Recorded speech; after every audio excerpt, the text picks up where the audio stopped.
Good morning, Acadiana. Thanks for tuning in to AOC Community Media's daily broadcast of the news, brought to you every weekday at 9 a.m. on AOC 1, Cypress Street Radio, and YouTube.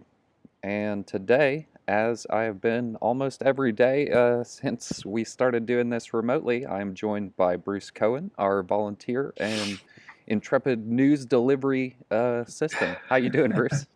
I don't know about intrepid, but maybe I used the wrong adjective.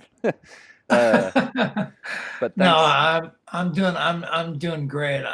We're all safe and healthy in my homestead, which is what you want. You want your loved ones to be safe and healthy, as I know you guys are as well. Absolutely. So it's always a good thing. And we're still able to bring you guys out there, the listening audience, the news. So let's go ahead and do that. How about that, Matt? Let's do it, Bruce. Take it away. I'm going to listen on Cypress Street. All right, man. Let me know if it's if it's good or bad. I will do it. Thanks, Bruce. Definitely let me know if it's good. I'll do that. All right. Have a good read. Thank you, Bruce. All right. Well, good morning to you all. I hope everybody is staying safe and healthy and within the confines of wherever they live. And we're going to talk this morning a lot through the stories about what's happening, obviously, with the pandemic, what's happening locally. And the first story I want to start off with, keep your ears open if you are either a student or a parent who have children who are in the public schools.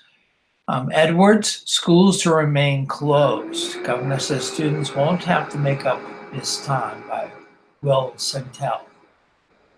Governor John Bel Edwards said yesterday, on Monday, he will order public schools to remain closed for the rest of the academic year because of the coronavirus, leaving major challenges to state and local education leaders and nearly 720,000 students. The decision means students will end the school year by missing more than 2 months of traditional classroom instruction. The governor made his comments in Monroe, where he met with reporters after touring damage to the area from storms on Sunday. He said he will issue a proclamation later this week after consulting with state education leaders, maybe as soon as today. Edwards said while distance education will continue, it is not feasible to bring youngsters back to the classroom or to schoolhouse buildings while the state tries to halt the spread of the virus. Edwards had said students will not have to make up the missed time. But school leaders are now faced with trying to assess where students stand academically and how to address potential learning gaps. Exactly how that will happen is unclear at this point. State education leaders have offered assurances that education will continue, as well as meals for the thousands of students who rely on school systems for part of their daily routine, specifically breakfast and lunch. Summer school and an early start to the 2020-21 school year has been mentioned as possibilities by some superintendents. The State Board of Elementary and Secondary Education, or BESE, which sets policies for students statewide, will play a key role in offering guidance to local school districts on what they can and should do. BESE was set to meet on April 20th, 21st, but that gathering has been postponed. The governor's announcement was not a surprise, especially because he told reporters last week that there was a really good chance he would do so. He was requested to act by the Louisiana Association of School Superintendents, leaders of BESE, and the Louisiana School Boards Association. All three groups said concerns about the spread of the virus prompted their calls, as well as practical problems getting schools ready for finishing a potentially risky final 3 weeks on the academic calendar. Edwards announced on March 13th that the schools will be closed effective March 16th. He extended his initial order to April 30th. 39 of Louisiana's 69 school districts have been offering some form of distance learning, including video conferencing, emails, and assessments on homework. But 29 school districts offered no such plans, including the school district I teach in, Vermilion Parish. St. Tammany officials did not respond to the state survey, and debate continues on just what is taking place in those districts and how students will be impacted. Interim State Superintendent of Education Beth Sino, in a letter to the governor Thursday, pointedly said all districts need a roadmap for addressing the shutdown of public schools. Every community needs a plan for continued learning, CNO wrote. Not everyone was behind the push to close schools for the academic year. Officials of the Pelican Institute, which calls itself a think tank that advocates for free markets, said BESE needed to first spell out how and when students can return to school for remediation for the time spent out of the classroom. The group also said the State Department of Education should require all districts to offer virtual learning where possible, and for others to offer a high standard of distance instruction with state standards in place. The 44% of districts not currently providing adequate distance learning opportunities must rise to the challenge to ensure the continued learning and education of the children entrusted to them, according to a statement. Crystal Forte of Metairie, and whose 9-year-old attends J.C. Ellis Elementary, also questioned the closings. Our state has been behind for many years, and this closure puts our children even further behind, said Forte, who has a 1-year-old son at home. I'm doing the best I can to teach my child at home using the resources the schools have provided. However, I do not pretend that I am a teacher, she said. My son needs to attend school. Earlier in the day, the Council for Better Louisiana, a nonprofit advocacy group, said in an executive order by Edwards shuttering public schools for the rest of the academic calendar should include a strong directive that districts continue providing some sort of instruction. When fall gets here, we just can't afford to have hundreds of thousands of our kids further behind than they ordinarily would be, said Barry Irwin, the group's president. The group said Louisiana had hundreds of thousands of very vulnerable students in the public schools who are not so much at greater risk of infection from the coronavirus, but at risk of a disruption in their education that could have a significant impact on their futures. And Sam Carlin of the Capitol News Bureau contributed to this report. Okay, turning to coronavirus news, which I'm sure you all want to hear about. So new cases slow, which is a good sign, delaying peak in Acadiana. Cajun Dome testing to end to Wednesday by Claire Taylor. The rise of new coronavirus cases in Acadiana has slowed, probably because of social distancing measures, pushing the peak, if there is one, into the summer. The region's top state health officials said on Monday. It does look like we're seeing social distancing and physical distancing work, Dr. Tina Stefanski, Regional Medical Director, Department of Health, said on Monday. Looks like the rate of infection is flattening, and that was the intent of social distancing, so it did what it was supposed to. On March 22nd, Governor John Bel Edwards issued a statewide executive order for residents to stay at home and avoid unnecessary contact, especially in large groups, in an effort to slow the spread of the COVID-19 so that hospitals aren't overwhelmed. State Health Department at noon Monday reported a single new death in 7 Acadiana parishes overnight and 22 new cases of COVID-19, the third consecutive day the number of cases increased by 5% or less. And the number of patients on ventilators as high as 103 on Thursday dropped to 85 on Monday. Models suggest Acadiana has not reached its peak of coronavirus cases, Stefanski said, if a peak even occurs. Because of social distancing, Acadiana may see in June, July, or August a gradual rise in cases and a slow decline instead of a dramatic peak in decline. Right now, she said, hospitals continue to see a steady number of patient admissions with COVID-19, many of whom are seriously ill and on ventilators, and some of whom are dying. With the rate of new coronavirus cases in Lafayette Parish and Acadiana slowing and the availability of tests increasing, Wednesday will be the last day residents can be tested for COVID-19 at the drive-through Cajun Dome site. The screening and testing site at the Cajun Dome was the first to offer drive-through COVID-19 testing in Acadiana, opening March 18th, an effort of Lafayette General, Our Lady of Lourdes, and Lafayette Consolidated Government. Lafayette Mayor President Josh Guillory at a news conference yesterday, Monday, said a task force of healthcare professionals unanimously recommended closing the Cajun Dome screening site because fewer people are visiting the operation, because more tests and tests that produce quicker results are available now at local medical facilities. Only 27 people visited the Cajun Dome on Monday. Jamie Angel, Chief Communications Officer with LCG, said, by comparison, 2 Mondays ago, 95 people went through the screening site.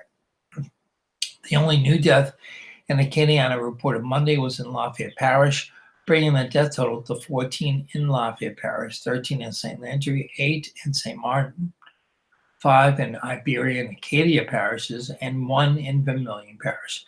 Evangeline Parish is the only parish in the health department's Region 4 without a death.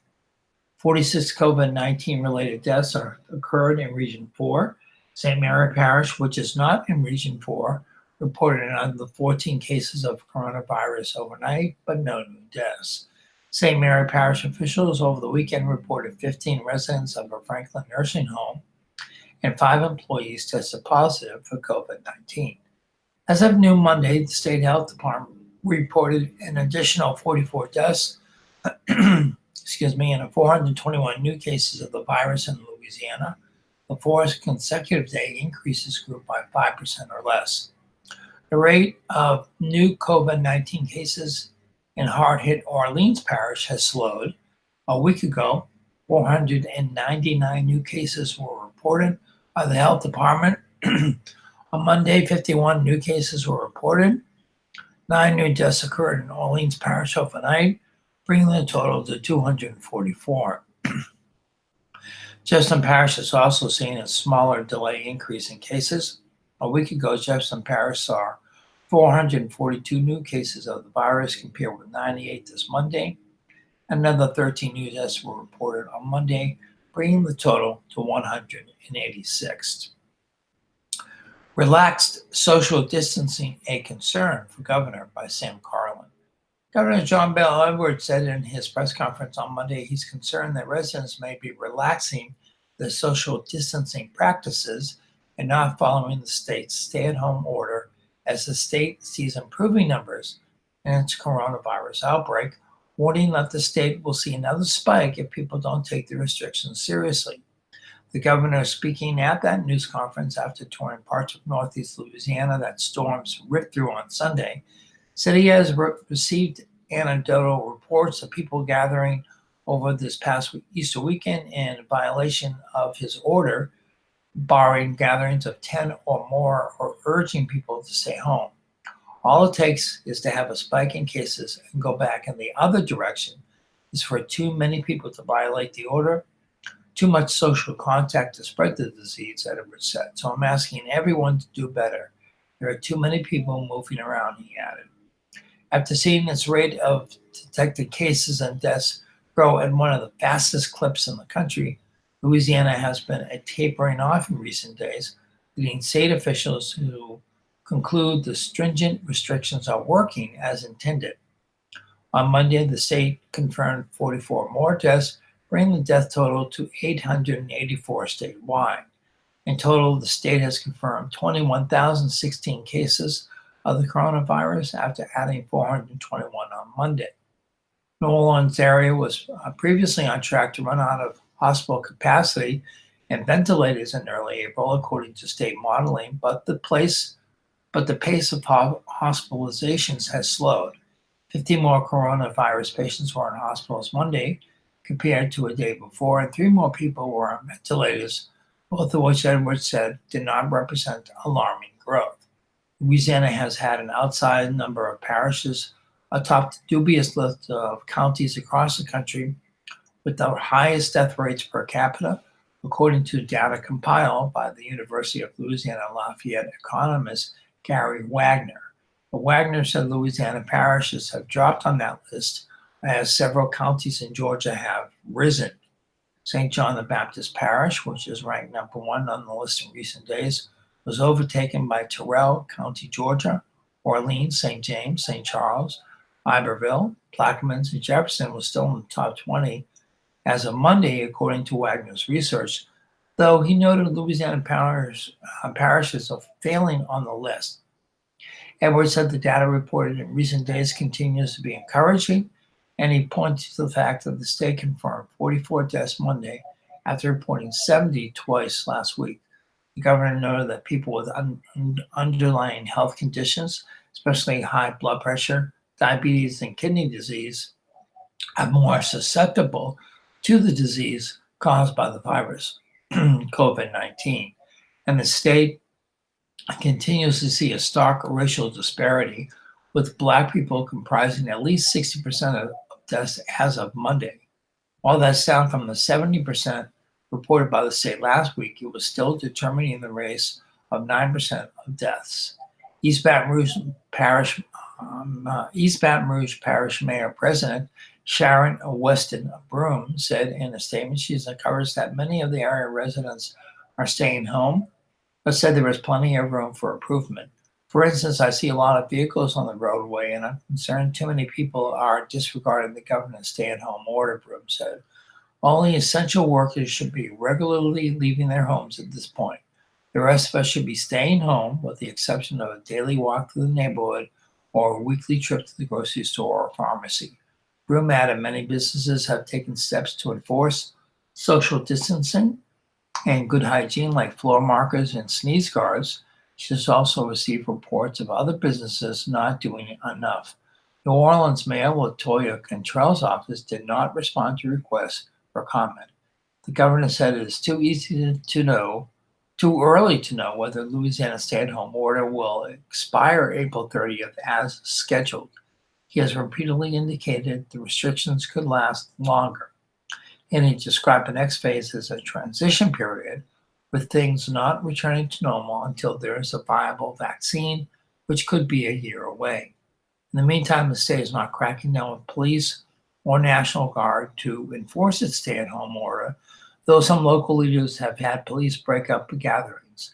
Instead, Edwards and other officials have pleaded with religious leaders, business owners, and residents to heed the order, which lists essential businesses that can keep operating but shutters others like bars, casinos, gyms, and movie theaters.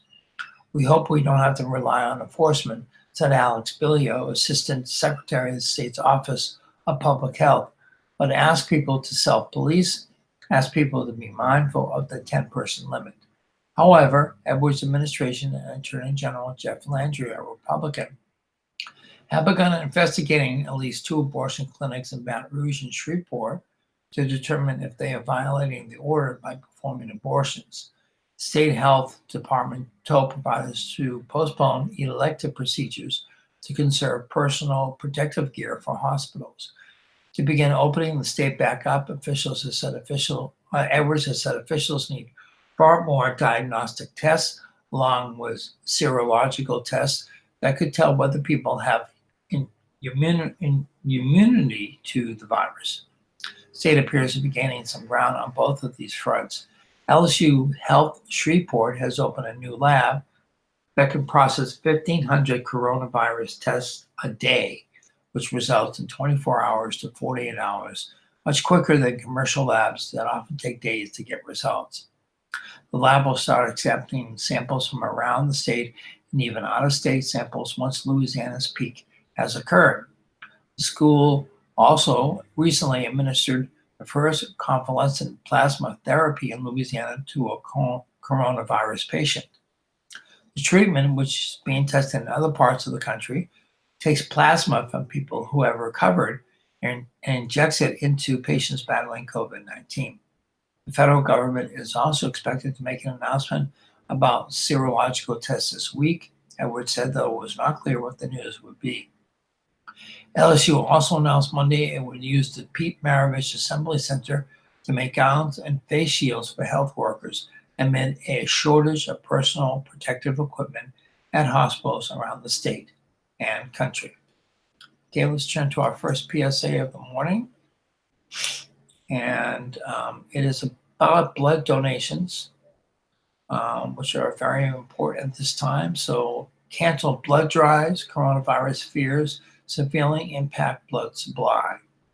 Coronavirus responses have severely impacted the U.S. blood supply as Vitalant and other blood centers across the country are struggling to maintain stable inventories, with school closures and workers at home. 25% of Vitalant's blood collections anticipated in March have disappeared almost overnight, and the number continues to grow. Through the end of June, Vitalant, the nation's second largest blood collector, has had over 1,400 blood drives canceled, resulting in nearly 41,000 uncollected blood donations. Vitalant strongly recommends that a healthy donor schedule an appointment for a donation over the coming days and weeks instead of donating without an appointment right now. To help us better serve donors, please call 877-25-VITAL. That's 877-258-4825 or visit vitalant.org. Vitalant has nearly 125 donation centers across the country. Donors can also give blood at mobile blood drives, which must continue to be organized. Blood donors and mobile blood drives will be needed in the coming weeks and months to ensure a stable blood supply for hospitals. The local Lafayette Vitalant Blood Donation Center is located at 1503 Bertrand Drive. Okay. And our next PSA, keeping calm through COVID hotline. So if you are feeling overwhelmed with stress, fear, and anxiety, which I'm sure some of our Acadiana residents are feeling, about the uncertainty surrounding this public health emergency, there is a special Keeping Calm Through COVID hotline you can call.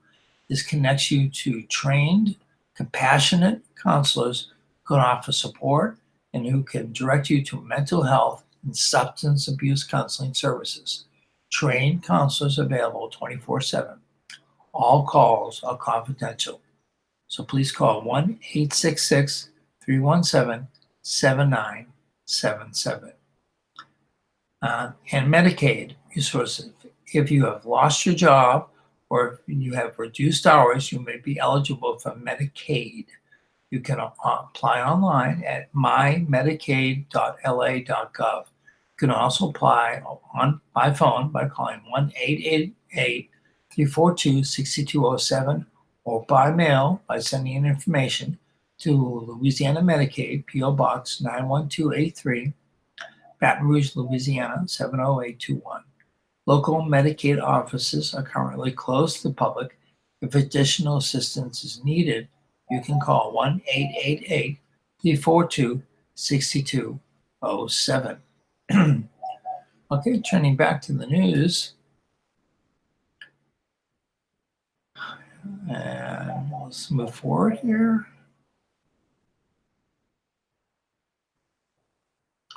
The state begins sending jobless payments. Well, that's good news. By Tyler Bridges.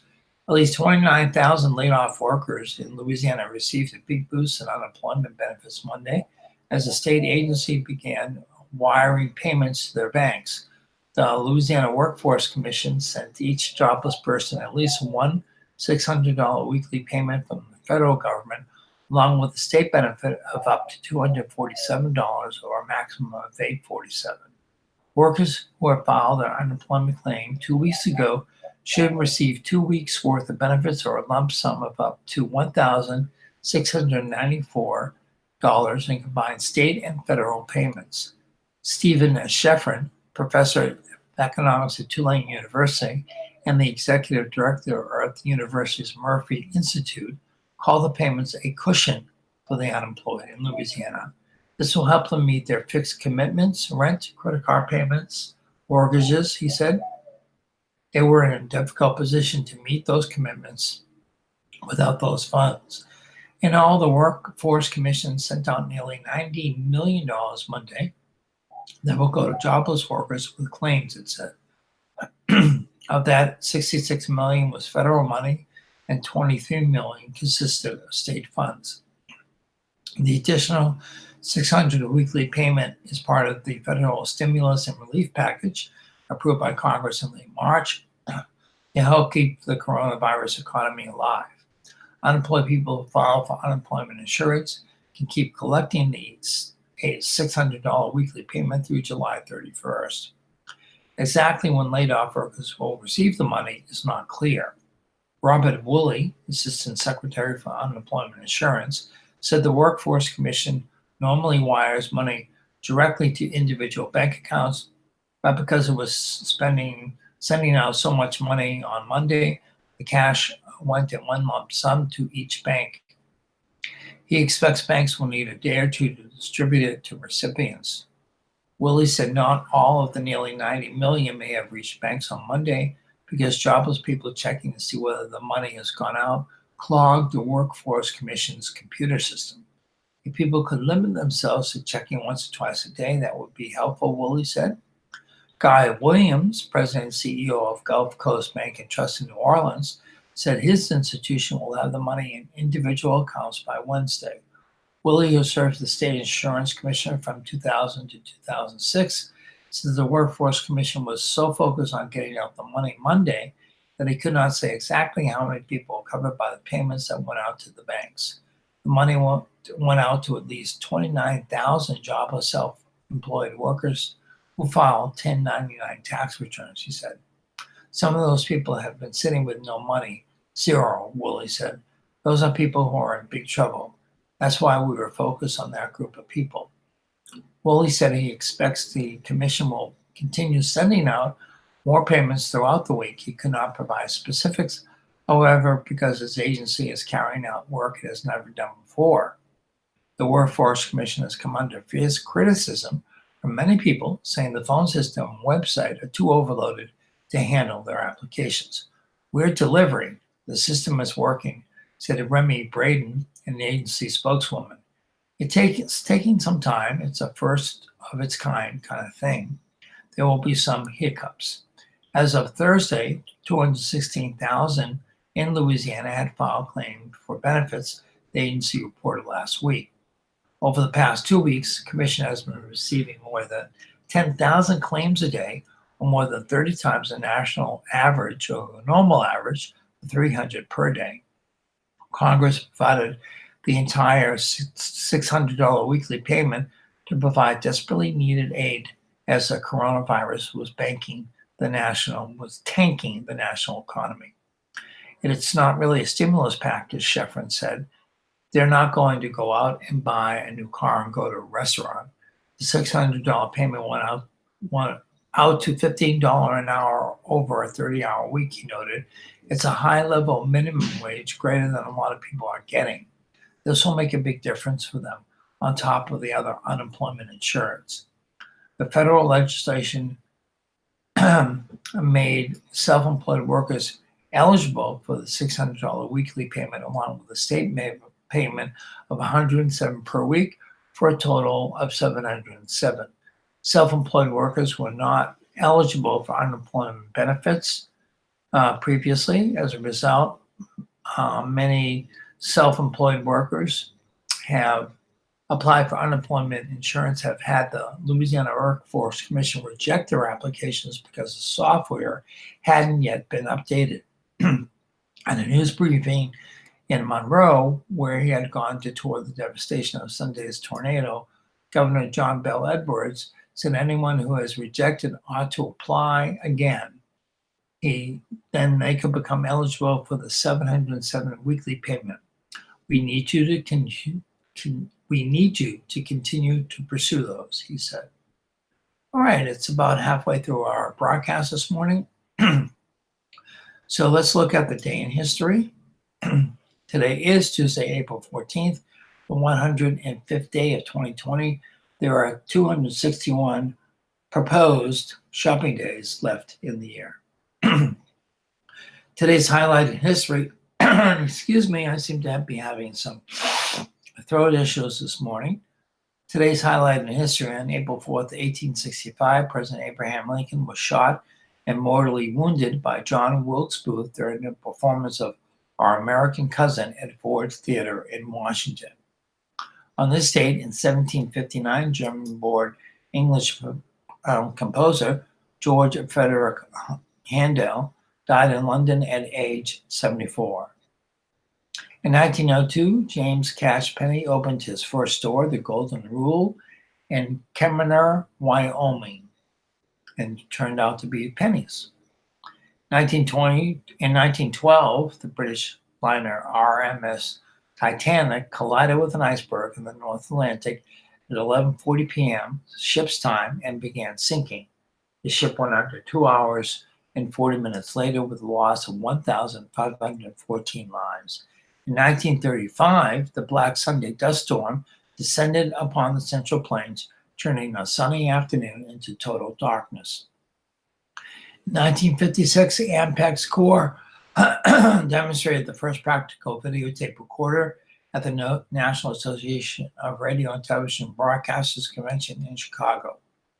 1965, the state of Kansas hanged Richard Hickok and Perry Smith for the 1959 in cold blood murders of Herbert Cutler, his wife Bonnie, and two of their children, Nancy and Kenyon, which then turned into a book called In Cold Blood. And also there are movie versions of that as well if you want to check into that particular story. In 1970, President Richard Nixon nominated Harry Blackmun, U.S. Supreme Court. The choice of Blackmun, who was unanimously confirmed by the Senate a month later, followed the failed nomination of Clement Haynsworth and J. Harold Carswell. In 1981, the first test flight of America's first operational space shuttle, the Columbia, ended successfully with a landing at Edwards Air Force Base in California. 1999, NATO mistakenly bombed a convoy of ethnic Albanian refugees. Yugoslav officials said 75 people were killed. In 2004, in an historic policy shift, President George W. Bush endorsed Israel's plan to hold on to part of the West Bank and any final peace settlement with the Palestinians. He also ruled on Palestinian refugees returning to Israel, bringing strong criticism from the Palestinians.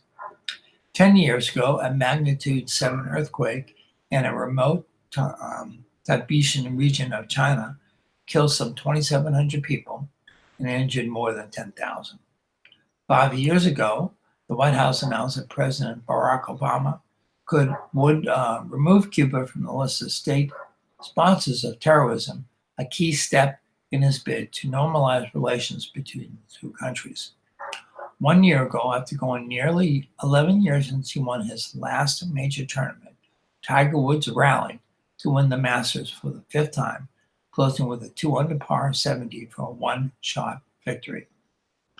Today's birthdays: country singer Loretta Lynn is 88, actress Julie Christie is 80, retired Major League Baseball All-Star Pete Rose, 79, rock musician Richie Blackmore, 75, actor John Shea, 72, actor Peter Capaldi, 62, actor turned race car driver Brian Forster is 60, actor Brad Garrett is 60, actor Robert Carlyle, 59, rock singer musician John Bell from Widespread Panic, 58, actor Robert Clenendine, 56, actress Catherine Dent is 55, actor Lloyd Owen, 54, actor Antoine Tanner's 45, and rock singer Win Butler from Arcade Fire is 40.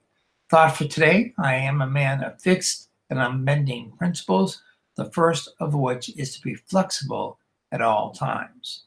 Quote by Everett Dirksen, American politician, 1896 to 1969. And turning to our zodiac, or horoscope as I refer to it. If you're an Aries, romance is in the stars. A relationship will turn into an asset. Your outgoing personality will help you progress professionally. An application you submit will be approved. Taurus, exaggeration could lead to a costly mistake. Discipline will be required when temptation tries to take charge. If you stick to what you do well, you will excel. Geminis, a romantic gesture will take you by surprise. Proceed with caution. Someone may neglect to be forthright about his or her past. Make an intelligent assessment. Don't take risks. Cancer, your mood swings will confuse the people around you. Take a break, sort out your feelings, and say little until you know what you want. Put your energy into a creative project. Leos, expand your knowledge, awareness, and interest, and express your feelings. Don't take on something that doesn't interest you. Gravitate toward people who share your sentiments. Virgos, which includes my birthday on September 12th. If you network or attend educational events, you'll make new connections. Mix business with pleasure to discover new ways to optimize your time. Libra, don't get involved in other people's personal affairs. Concentrate on what will make a difference in your life and help you advance, and physical change will enhance your appearance. Scorpios, expect to encounter a change. If you look at the positive aspect of what's unfolding, you'll be able to let go of the past and take advantage of what's available now. Sagittarius, don't trust a dubious fast cash offer. Stick to what and who you know and avoid any sort of risk that could disrupt your personal life. Romance is on the rise. Capricorns, Someone will surprise you with the information you thought was secret. Tread carefully, as temptation will set in if you are gullible or too trusting. You should question everyone and everything. Aquarius, let your memories lead you in the right direction. Gravitate towards the people and things that have always brought to you by the greatest joy. Personal gain is within reach, and romance is encouraged. Pisces, finally, Pisces, someone from your past will offer insight into life-changing you are experiencing. Embrace the inevitable and do what's best for you. A new beginning looks promising. And as always, the horoscope is an entertainment feature, not based on scientific fact. We hear that every day. So now I would like to read to you an article that the Advocate has been publishing or promoting for the last couple of weeks called Acts of Kindness. And they've been asking people to send in any stories that are considered nice stories or good stories amid all of the coronavirus stories that we've been hearing about. So this is by Kristen Askelson. She's a writer for The Advocate, and the headline is "A Special Day, a Personal Parade Makes a 4-year-old's Heart Happy." But as an intro, Kristen writes, people are always telling us they wish we would publish more good news. Sometimes in the middle of a global pandemic, for example, good news can be hard to find, but it is out there. So we are looking for acts of kindness being demonstrated across Acadiana in the time of uncertainty and need. Some kind gestures are more visible. A car dealership launched a volunteer effort to run errands and deliver groceries for sheltering in place seniors. Signs appeared at hospitals, clinics, hospice centers, and other places thanking healthcare workers for taking care of us. Others are less obvious. Simple gestures on neighbors who are simply trying to help each other.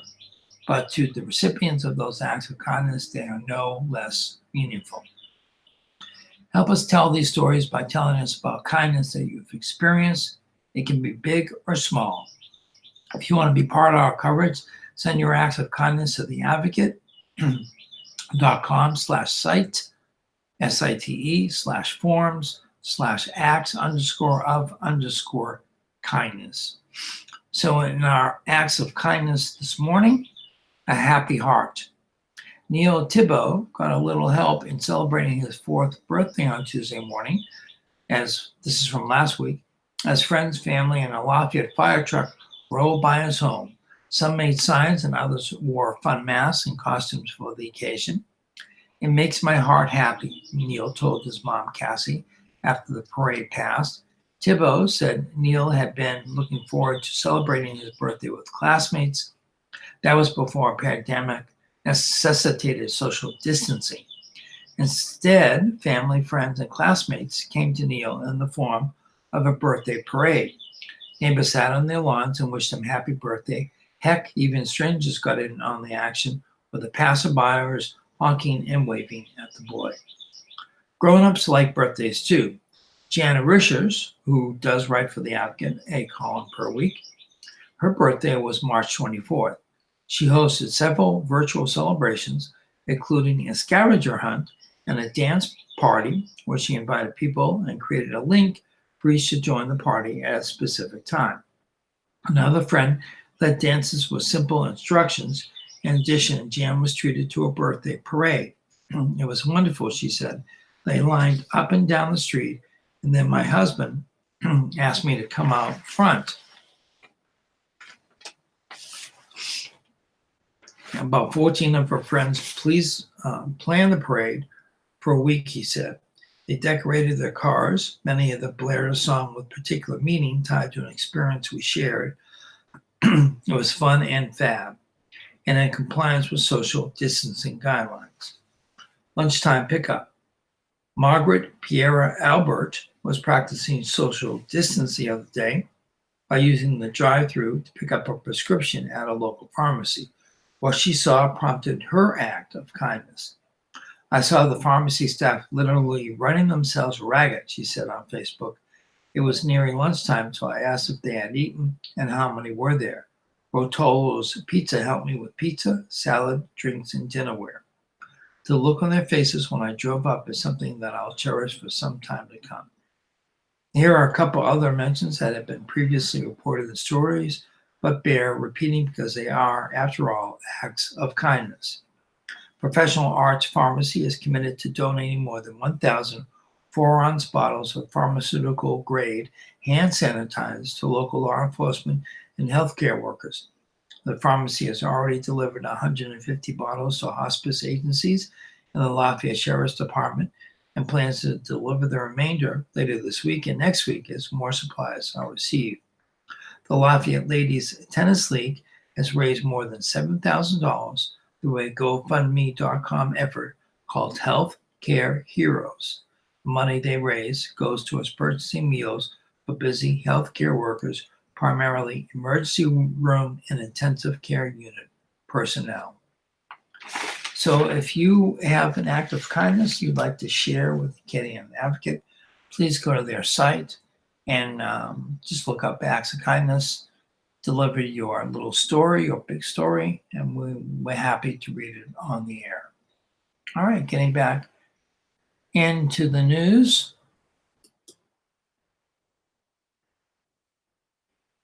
Groups to host landlord-tenant webinar event to discuss pandemic's effect on renting. Regional business organizations have scheduled a webinar Tuesday on the effects of COVID-19 on landlords and tenants. The webinar is part of a series.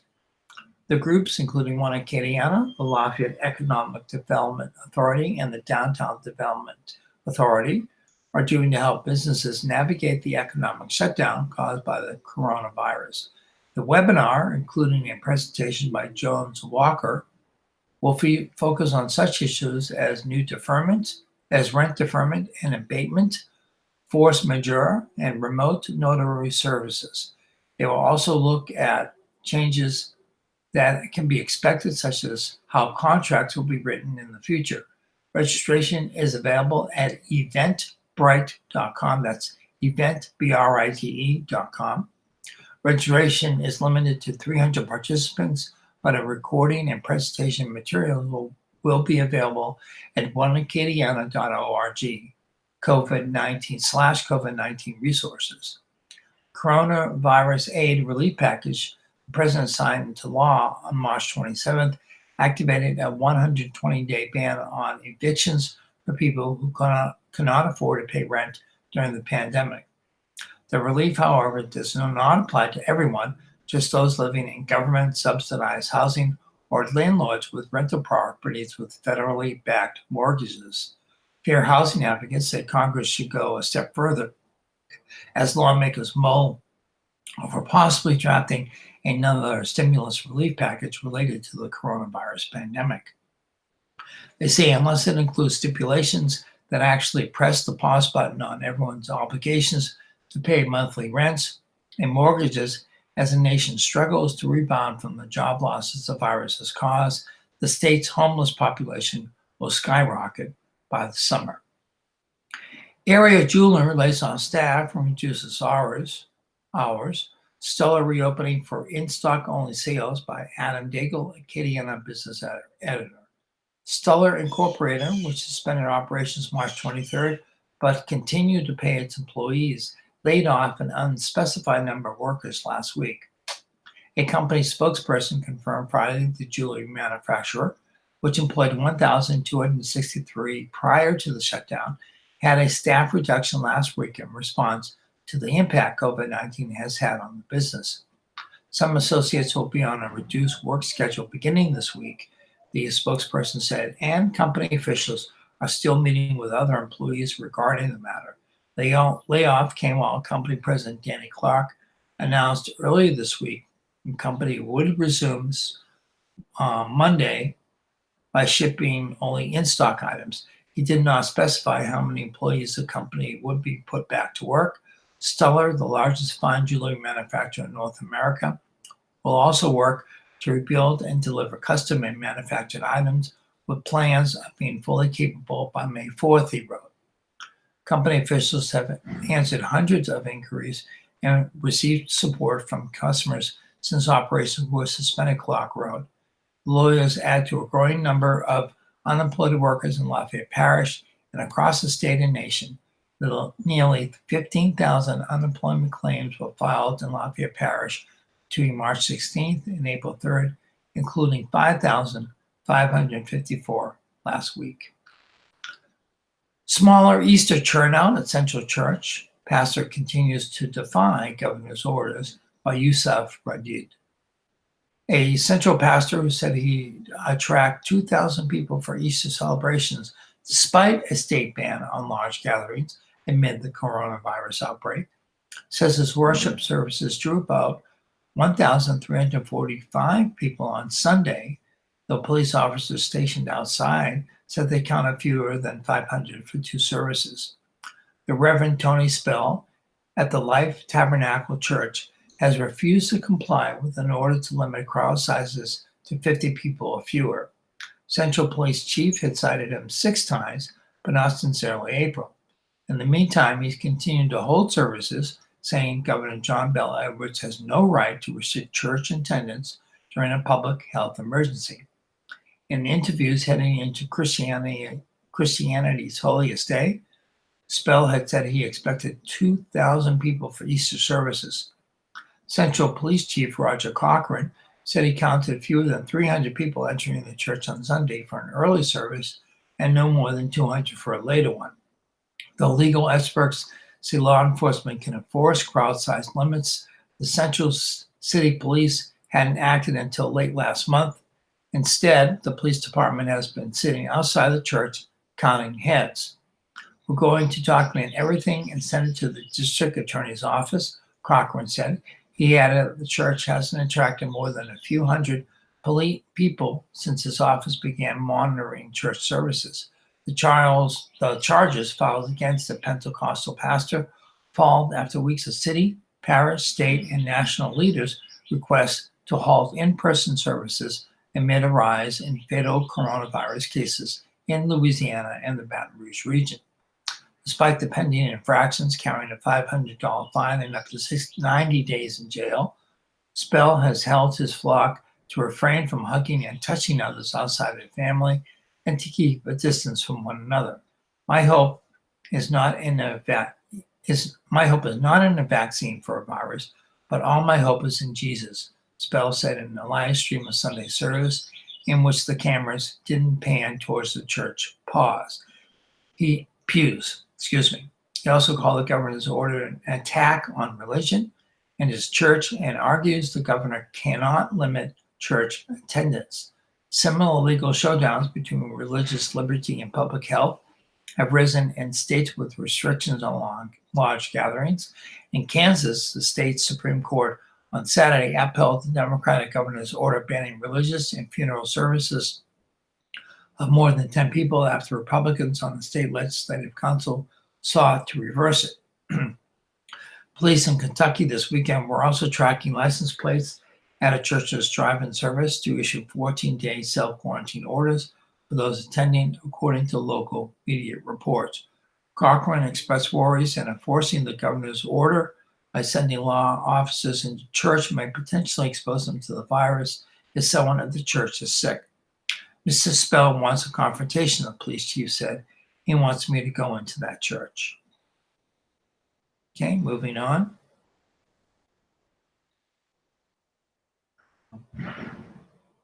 So the Corps closes some bays, a spillway, Mississippi River peaks in New Orleans by Mark Shivelstein.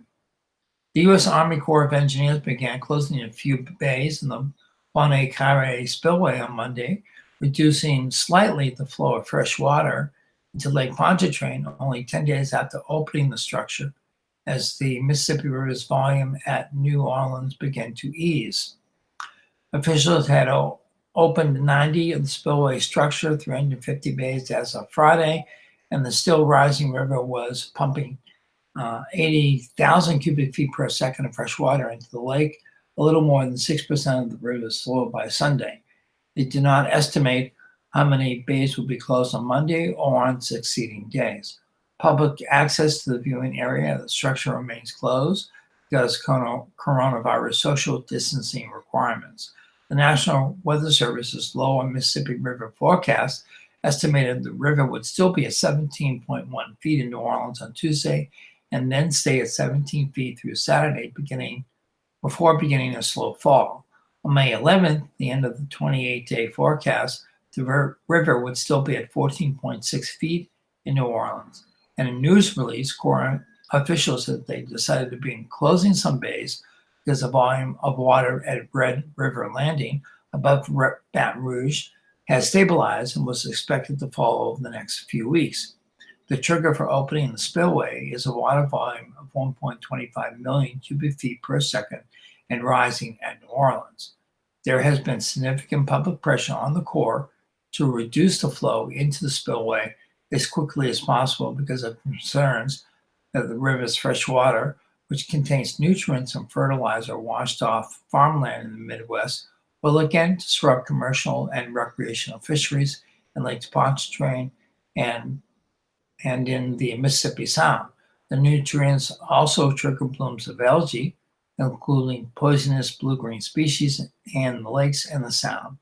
Algae blooms along both the north and south shores of Lake Pontchartrain was spotted last week. In a news release, the Corps said daily inspections of the river's levees will continue until the water level in New Orleans drops below 15 feet, which is not expected to occur until May 8th. All right. And let's see if we can get through this article. This is the Louisiana High Court to make judicial misconduct hearings public by Andrea Gallo. Louisiana Supreme Court announced Monday that it will begin allowing members of the public to attend hearings against judges who have been accused of misconduct, a major change to longstanding secretive process. Through the High Court declined to overturn rules that prevent people who have filed complaints from discussing them. The High Court announced in early March that justices were contemplating Judiciary Commission rule changes after the Advocate and the Times-Picayune published a series of stories revealing how judicial misconduct in Louisiana often remains hidden from the public. The High Court's announcement last month about the possibility of rule changes came as the legislature was about to convene a session that included multiple bills targeting the Supreme Court's lack of transparency in misconduct investigation. The coronavirus outbreak has delayed the legislative session. All right, and let's move on to Louisiana colleges to get $147 million in stimulus money by Will Sintel. LSU is in line to get at least $19 million as part of the $2.2 trillion federal stimulus bill aimed at easing the impact of the coronavirus, officials said on Monday. Public colleges and universities in Louisiana are getting at least $147.1 million from the legislation, which is to be divided about evenly between institution and students. Exactly what the aid will look like for both graduate students and undergrads is being worked out. Commissioner of Higher Education Kim Hunter-Reid said, "The challenge is wide and deep for our students," Reid said. "This is an opportunity to give them some relief. The legislation is called the CARES Act, C-A-R-E-S Act. Congress approved it, and it was quickly signed by President Donald J. Trump to try to offset shocks to the U.S. economy and the spread of the virus. The spending plans nationally includes $30.1 billion for higher education and public schools. What it means for the individual colleges was released late last week by the U.S. Department of Education. The LSU allocation, $18.9 million, is tops in the state. Ernie Ballard, the spokesman for the school, said Monday's LSU officials are still walking through the details of the allocation methodology for the student funds and how are we going to use the balance of the money within the guidelines that was set by the federal government. Southern University is in line to get $9.4 million and Southern University in New Orleans, $2.5 million. Ray Belton, president of the Southern University System and chancellor of the Baton Rouge campus, said in a statement that federal aid will allow the school to upgrade its online capabilities and help deliver the very essence of our mission for 140 years. And my clock says it's 9:56, which means that if we were live on AOC's TV channels, we're now cut off, and I'm going to continue. There's a few other news articles I would like to continue with this morning, so bear with me. But you can tune in on our YouTube channel at AOC Media. And you can also listen to us streaming live on Cypress Street Radio. Just click on the play button and you'll hear my voice. So to continue with the story about Louisiana colleges getting relief money during this coronavirus pandemic, others include the University of Louisiana Lafayette, which will receive $12.7 million, University of New Orleans at $5.6 million, and Southeastern Louisiana University, $10.6 million, according to figures provided by the Louisiana Board of Regents. Delgado Community College in New Orleans is set to get $11.3 million, third highest in the state, and Baton Rouge Community College another $6.4 million. The key criteria is how the money was allocated was the percentage of students receiving Pell Grants who were not enrolled in distance learning before the virus made that the exclusive way courses are being delivered statewide. Students who qualified for the grants are those most in need of financial assistance. We know that in many crises, or that in any crisis, people who are most vulnerable before a crisis are far more vulnerable after a crisis, Reed said. The student portion of the aid, $9.4 million in the case of LSU, can be used for expenses related to the disruption of campus operations, including food, housing, course materials, technology, health, and childcare. Some of them may not have the opportunity to easily transition to online, from not having a laptop to not having childcare to basic needs, Reed said. There are many ways people are being impacted, she said. Jim Henderson is president of the University of Louisiana System, which includes UL, UNO, and SLU, said the student aid is badly needed. Students have been affected in some extraordinary, significant ways, Henderson said. About 92,000 students attend 9 colleges and the University of Louisiana System. The portion of the money for the institutions themselves, up to 50% of the total, can be used to recover costs for sudden changes and how the courses are taught because of the coronavirus. It cannot be used for endowments or athletic-related capital spending. Henderson said his schools decided to offer courses strictly online on March 9th. By the next week, 90% of the work was done, he said. The Herculean task of shifting this to an online environment only adds significant expenses to the institution. Monty Sullivan, president of the Louisiana Community in the Technical College System, said Monday the student aid portion of the stimulus bill will help some of his students who have lost their primary source of income. This is an opportunity to give them some relief, Sullivan said. He said the 12 schools that make up the system have incurred costs helping students with internet access, hardware, and software. They also need to replace personal protection equipment and ventilators loaned to essential personnel battling the virus. Aside from the 147.1 million colleges are assured that they will also get a portion of a second $50.3 million funding stream included in the federal legislation. That section is called the Governor's Emergency Education Relief Fund and can include grants for both public schools and colleges and universities for issues sparked by the virus. Sullivan said he plans to request funds through the allocation to offer short-term jobs training. With the number of people unemployed today, there is no greater risk or no greater need than getting people back to work, he said. And I have one last story here I would like to read. Oil prices get boost from production cut, staff, and wire report.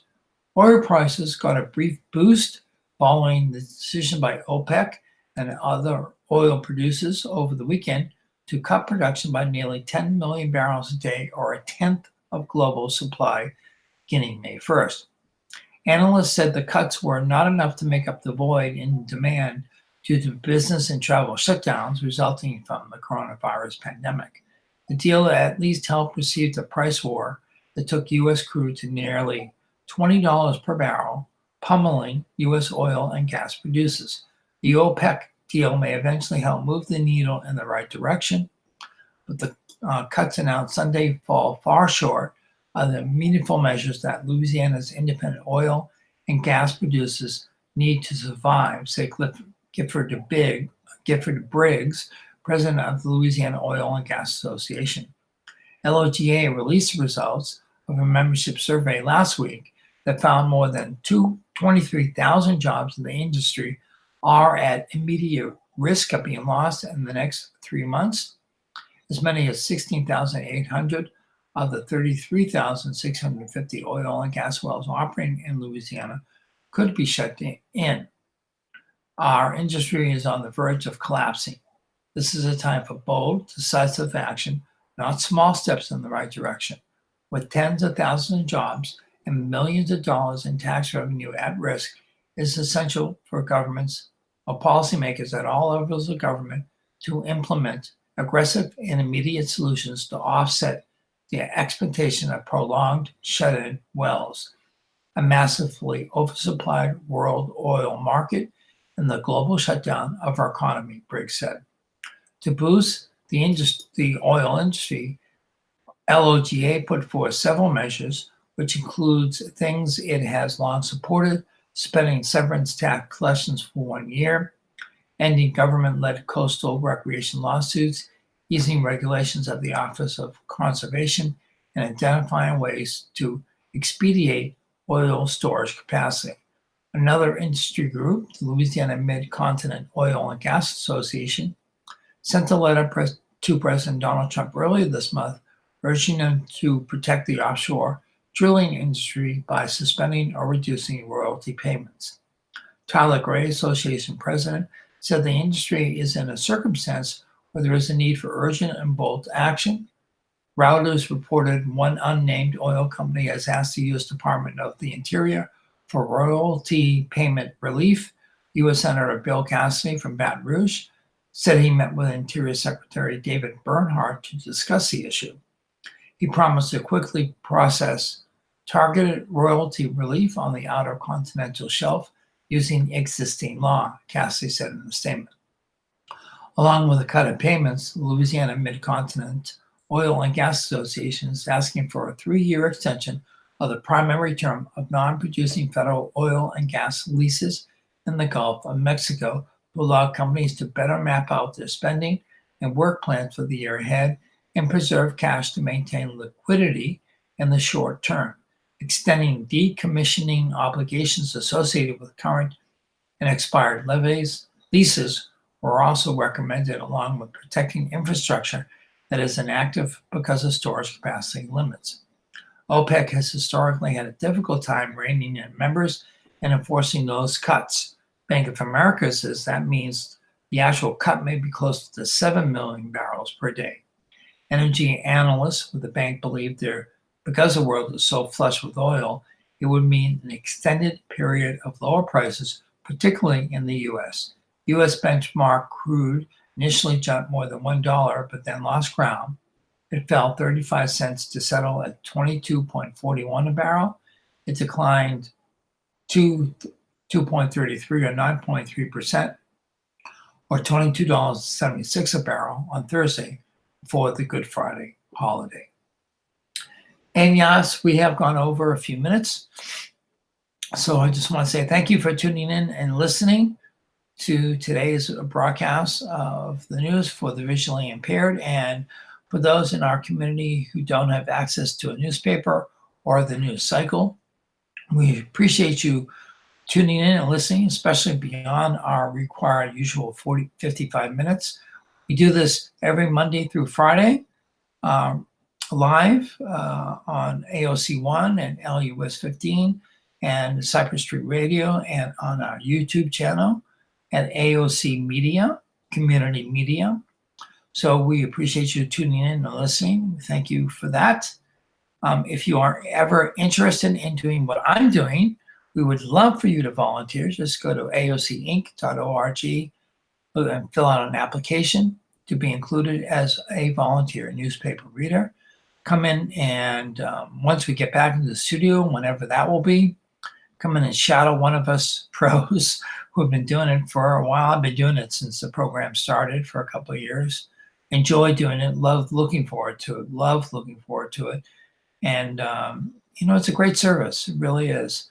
It's fun to do. So if you're interested, please contact aocinc.org to apply. Thank you for listening. Please have a good morning. Stay safe and healthy. And above all, be kind to each other. Have a great day. See you tomorrow.